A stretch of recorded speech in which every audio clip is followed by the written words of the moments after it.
আজ অনেক সকাল সকালই নিজের কাজের ব্যস্ততার জন্য কর্তামশাই চলে গেছেন তার কাজে। বাজার করার আর সময় পায়নি। এদিকে স্কুল ছুটি, উইকেন্ড, তাই ছেলেরও ডিমান্ড হয়েছে আজকে অনেক দিন মাম্মা তোমার হাতে বিরিয়ানি খাই না, একটু বিরিয়ানি বানাবে।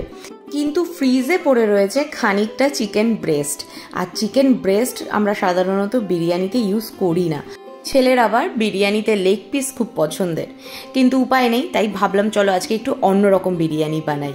তন্দুরি মুর্গ টিক্কা বিরিয়ানি খেতে এতটাই সুন্দর হয়েছিল যে ছেলে বলেছে মামা লেগ পিসের আর দরকার নেই, তুমি এইভাবেই বানিও। এই দেখো, এখানে 500 গ্রাম মতো চিকেন ব্রেস্ট ছিল, সেটাকে এরকম টিক্কার আকারে ছোট ছোট করে কিউব করে কেটে নিয়েছি।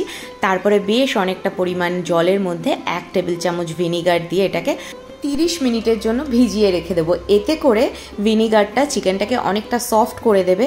ব্রেস্ট পিসগুলো যে ছিবড়ে ভাবটা লাগে সেরকম একদমই লাগবে না খেতে। এদিকে ততক্ষণে আমি বিরিয়ানির চালটাও ভিজিয়ে দিচ্ছি। 500 গ্রাম বাসমতি চাল নিয়েছি, সেটাকে ভিজিয়ে 1 ঘন্টার জন্য রেখে দেবো। অন্যদিকে চলো ততক্ষণে তন্দুরি টিক্কার যে মশলাটা সেটা তৈরি করে নিই। এখানে আমি 5 থেকে 6 টেবিল চামচ মতো টক দই নিয়ে নিচ্ছি। আলাদা করে ফেটিয়ে নেওয়ার দরকার নেই, প্রথমে টক দইটা নিয়ে নিলাম। তারপরে এর মধ্যে 1 টেবিল চামচ পরিমাণ সর্ষের তেল দিয়ে দিচ্ছি। 1 চামচ ঝাল লঙ্কার গুঁড়ো আর 1 চামচ কাশ্মীরি লঙ্কার গুঁড়ো। এরপরে এর মধ্যে দিয়ে দিচ্ছি 1/2 চামচ মতো একটুখানি রোজ ওয়াটার, আর তার সঙ্গে 1/2 চামচ মতো একটু কেওড়া জল, 1 চামচ হলুদ, আর তার সঙ্গে দিয়ে দিচ্ছি এখানে জিঞ্জার গার্লিক পাউডার রয়েছে, এটাও 1 চামচ। তবে তোমরা চাইলে নর্মাল আদা রসুনের পেস্টও ব্যবহার করতে পারো 1 চামচ। দিয়ে দিলাম 1 চামচ পরিমাণে তন্দুরি মশলার গুঁড়ো, আর দিয়ে দিচ্ছি 2 চিমটি কসুরি মেথি। দিচ্ছি এখানে 1 চামচ গরম মশলা গুঁড়ো, আর তার সঙ্গে দিয়ে দিচ্ছি স্বাদ মতো লবণ, আর দিচ্ছি 1/2 চামচ মতো একটু গোলমরিচের গুঁড়ো। এবার সবগুলোকে খুব ভালো করে আগে মিশিয়ে নিচ্ছি।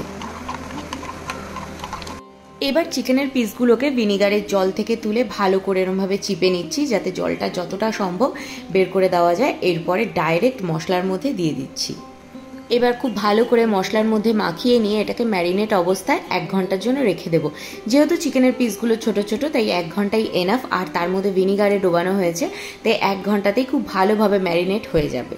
তাই রুম টেম্পারেচারে এটাকে 1 ঘন্টার জন্য রেখে দেবো। এরপর 1/2 কাপ দুধের মধ্যে 1/2 চামচ মতো কেওড়া জল, তার সঙ্গে 1/2 চামচ মতো গোলাপ জল আর কেশর দেব। কিন্তু কেশরের পরিমাণটা এখানে খুব সামান্যই ছিল বাড়িতে, তাই জন্য এর মধ্যে আমি সামান্য 1 চিমটি একটু ফুড কালার ইউজ করেছি। তোমরা চাইলে ফুড কালারটা অ্যাভয়েড করতে পারো। এবার সবগুলোকে খুব ভালো করে মিক্স করে ঢাকা দিয়ে রেখে দেবো। এখানে 2টো মিডিয়াম সাইজের পেঁয়াজ সরু সরু করে কুচিয়ে নিয়েছি। এবার এগুলোকে বেরেস্তা করব, তবে আমি এখানে কম তেল দিয়েছি, কারণ এই তেলেই বিরিয়ানিটা করব, আলাদা করে তেল তুলে রাখবো না, সেই জন্য 2 ভাগে বেরেস্তাটা করব। এই অর্ধেকটা রেখে দিলাম, এটা পরে করছি। তার আগে এই ফার্স্ট ব্যাচটা ভেজে তুলে নেব। 2টো পেঁয়াজ কুচির অর্ধেকটা এই যে বেরেস্তা হয়ে গেছে, এটা তুলে রাখছি। এরপর এই যে বাকি তেলটা আছে, দেখো মোটামুটি 3 চামচ মতো তেল রয়েছে, তার মধ্যে বাকি পেঁয়াজ কুচিটা দিয়ে দিলাম। এটাকেও বেরেস্তা করে নেব, তবে এটা আর তুলে রাখবো না। এদিকে একটা গোটা রসুনের কোয়া, তার সঙ্গে 1.5 ইঞ্চি পরিমাণ আদা, স্বাদ মতো লঙ্কা নিয়ে নিয়েছি। এগুলোকে একসঙ্গে ভালো করে পেস্ট করে নিচ্ছি। তবে এই যে পেস্ট রেডি হয়ে গেছে, এইটা ডাইরেক্ট ইউজ করব না, এটাকে ছেঁকে নেব। প্রথমে ছেঁকে নিয়ে এর জলটা ব্যবহার করব, আর এর যে ছাকড়াটা পড়ে থাকবে সেটাকে অন্যান্য রান্নায় ব্যবহার করব। আপাতত ফ্রিজে তুলে রাখবো। এদিকে দেখো সেকেন্ড ব্যাচের পেঁয়াজটাও বেরেস্তা হয়ে গেছে, এটাকে আর না তুলে এর মধ্যেই দিয়ে দিলাম সেই আদা রসুন পেঁয়াজের জলটা, আর দিয়ে দিচ্ছি এখানে আরও 500 ml মতো জল। জলটা একটু গরম হোক, ততক্ষণে চলো অন্যদিকে ফ্রাইং প্যানে 1 চামচ পরিমাণ বাটার দিয়ে দিলাম। বাটারটা হালকা করে ফ্রাইং প্যানের সব দিকে ঘুরিয়ে দিচ্ছি, আর এরপরে দিয়ে দিচ্ছি ওই ম্যারিনেট করা চিকেন পিসগুলো। যতটা আটবে একবারে দিয়ে দেবে। আমার যেহেতু ফ্রাইং প্যানটা বড় আছে, তাই একবারেই পুরোটা এঁটে গেছে, দিয়ে দিলাম। আর দেখতেই পেলে চিকেনের পিসগুলো তুলে দিয়েছি, গ্রেভিটা কিন্তু সম্পূর্ণ এর মধ্যে দিয়ে দিইনি। তবে গ্রেভিটা ফেলে দেবো না, তার আগে চলো এটাকে ঢাকা দিয়ে দিই, আর মিডিয়াম ফ্লেমে এটাকে 5 মিনিটের জন্য হতে দেবো। আর এই যে বাকি যে ম্যারিনেট করা গ্রেভিটা রয়েছে, এইটা দিয়ে দিচ্ছি ওই যে জলটা ছিল বেরেস্তা তার মধ্যে। ভালো করে মিক্স করে নিচ্ছি, আর এরপরে যখন জলটা একটু ফুটে উঠবে তখন এর মধ্যে দিয়ে দিচ্ছি কেটে রাখা আলুগুলো। বিরিয়ানির আলু যেহেতু একটু বড় বড়ই হয়, সেই জন্য বড় বড়ই আলু দিয়েছি, আর দিয়ে দিলাম এর মধ্যে পরিমাণ মতো খানিকটা লবণ। এবার এটাকে ঢাকা দিয়ে হাই টু মিডিয়াম ফ্লেমে রেখে 25 মিনিট থেকে 30 মিনিট মতো হতে দেব, যাতে করে আলুটা প্রায় পুরোপুরি সেদ্ধ হয়ে যায়। এতে করে আলুটা একদম বিরিয়ানির মধ্যে পুরো মাখনের মতো সফট হবে। এদিকে দেখো মিনিট 5-7 পরে ঢাকনাটা খুলে নিয়েছি। আর চিকেনগুলোকে ফ্লিপ করার কোনো দরকার নেই, এমনিতেই খুব ছোট ছোট সাইজ আছে আর এতেই ভালোভাবে দুদিক সেদ্ধ হয়ে যাবে। আরেকবার ঢাকা দিয়ে দিলাম। এবার এটাকে আঁচটা বাড়িয়ে দেবো, হাই ফ্লেমে করে দিচ্ছি যাতে করে জলটা শুকিয়ে যায়। আর এই দেখো কিছুক্ষণের মধ্যেই জলটা কিন্তু একদমই শুকিয়ে গেছে, একটা ভাজা ভাজা ব্যাপার চলে এসেছে। এবার এটাকে বন্ধ করে দিচ্ছি গ্যাস। তবে তোমরা চাইলে এটাকে এই সময় স্মোকি ফ্লেভার দিতে পারো চারকোল গরম করে দিয়ে, তবে আমি এটাকে স্মোকি ফ্লেভার আর দিচ্ছি না, এইভাবেই রাখছি। এদিকে ভাতের জন্য জল গরম বসিয়েছিলাম, জলটা যখন ভালোভাবে ফুটে গেছে এর মধ্যে দিয়ে দিচ্ছি দারচিনি, এলাচ, লবঙ্গ আর তার সঙ্গে কয়েকটা গোটা গোলমরিচ, আর দিয়ে দিচ্ছি পরিমাণ মতো লবণ, আর দিয়ে দেবো এর মধ্যে গোটা একটা লেবুর রস। এরপর ভিজিয়ে রাখা চালটা জল ঝরিয়ে নিয়ে এর মধ্যে দিয়ে দিচ্ছি। হালকা হাতে একটুখানি চালটাকে নাড়িয়ে চাড়িয়ে স্প্রেড করে দিচ্ছি, খুব বেশি নাড়াচাড়া করবে না, তাহলে চাল ভেঙে যেতে পারে। মোটামুটি 10 মিনিটের মধ্যে এই দেখো চালটা কিন্তু 90% কুক হয়ে গেছে। এবার এটাকে ভালোভাবে জল ঝরিয়ে নেব। এই যে দুটো স্ট্রেনারের মধ্যে আমি চালটা ভাগ করে দিয়ে দিয়েছি। এদিকে আলুটাও কিন্তু খুব সুন্দরভাবে দেখো সেদ্ধ হয়ে গেছে, আর জলটাও অনেকটা কমে গিয়ে ঘন গ্রেভি হয়ে গেছে। পুরো কেটে দেখাচ্ছি না, তাহলে পরে বড় বড় পিসগুলো ছোট হয়ে যাবে, এই জন্য অল্প করেই দেখালাম। এইবার এর মধ্যে দিয়ে দিচ্ছি আমি 2 চামচ পরিমাণে চিনি। বিরিয়ানিতে কিন্তু চিনিটা দিতে হয়, এতে করে সুন্দরভাবে স্বাদটা ব্যালেন্স হয়। এইবার এই জলটা আর মরাবো না, এখানে প্রায় 2 থেকে আড়াই কাপ মতো গ্রেভি রয়েছে, এটাকে আমি বিরিয়ানির নেক্সট প্রসেসে ব্যবহার করব। গ্রেভি সমেত আলুটা ঢেলে দিচ্ছি সেই পাত্রে যার মধ্যে বিরিয়ানির ফাইনাল প্রসেসটা করব। এই যে দেখো ঢেলে দিলাম। এবার উপর থেকে অর্ধেকটা পরিমাণ রাইস দিয়ে দিচ্ছি। এরপর তার উপরে চিকেন তন্দুরি টিক্কাগুলোকে সুন্দর করে ফ্ল্যাট করে সাজিয়ে দেব। যে বেরেস্তাটা ভেজে রেখেছিলাম সেটা এবার উপর থেকে সুন্দর করে ছড়িয়ে দিচ্ছি। এবার 1 চামচ বিরিয়ানির মশলা, সেটাও ভালো করে সুন্দর করে চারপাশে ছড়িয়ে দিচ্ছি।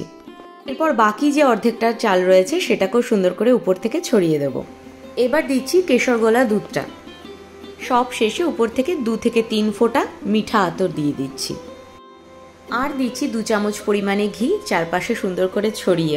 বিরিয়ানি যেহেতু একটু ঘি তো লাগবেই, ঘিয়ের গন্ধে আলাদা একটা ফ্লেভার আসে। এরপর এটাকে ভালো করে সিল করতে হবে, তবে আজকে আমি আটার ব্যবহার করছি না। আর যেহেতু আমার বাসনটা একটু ছোট হয়ে গেছে, একদম উপর অবধি চালের লেয়ারটা এসে গেছে, সেজন্য ফার্স্টে একটা সমান মাপের প্লেট দিয়ে ভালো করে চাপা দিয়ে তার উপর দিয়ে কাপড় দিয়ে দিলাম।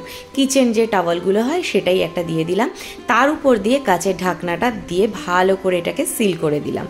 এরপরে এটাকে 30 মিনিটের জন্য দমে বসাবো, তবে প্রথম 5 মিনিট হাই ফ্লেমে, তারপরের 20 থেকে 25 মিনিট এটাকে একদম লো ফ্লেমে দমে রেখে দেবো। ব্যাস, তাহলেই বিরিয়ানি রেডি। এই দেখো 30 মিনিট পরে ঢাকনা খুলে নিচ্ছি, আর এত সুন্দর গন্ধ বেরিয়েছে যে সারা বাড়ি বিরিয়ানির গন্ধে মমো করছে। এই দেখো তোমাদেরকে হালকা করে কেটে দেখিয়ে দিচ্ছি, একদম ঝরঝরে বিরিয়ানি হয়েছে।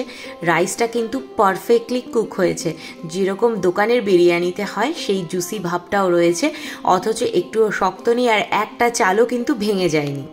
আর দেরি নয়, বিরিয়ানি ঠান্ডা হয়ে গেলে কিন্তু বিরিয়ানির অপমান হবে, তাই গরম থাকতে থাকতেই লাঞ্চের প্লেট সাজিয়ে নিচ্ছি। আমাদের তো আজকে উইকেন্ড লাঞ্চ জমে গেল। তন্দুরি মুর্গ টিক্কা বিরিয়ানি, উফ, এক কথায় দুর্দান্ত। আর দেখতেই পেলে ভীষণই ইজি, কিন্তু খুব একটা কঠিন প্রসেস নয়। অবশ্যই বাড়িতে বানাও, ট্রাই করো, আর আমাকে রিভিউ দিতে ভুলো না। আর যদি পারো তাহলে রেসিপির ছবি সমেত একটা রিভিউ দিও। আজকের এই রেসিপিটা কীরকম লাগলো অবশ্যই কমেন্ট করে জানিও। ভালো লাগলে একটা লাইক কমেন্ট শেয়ার করতে ভুলো না।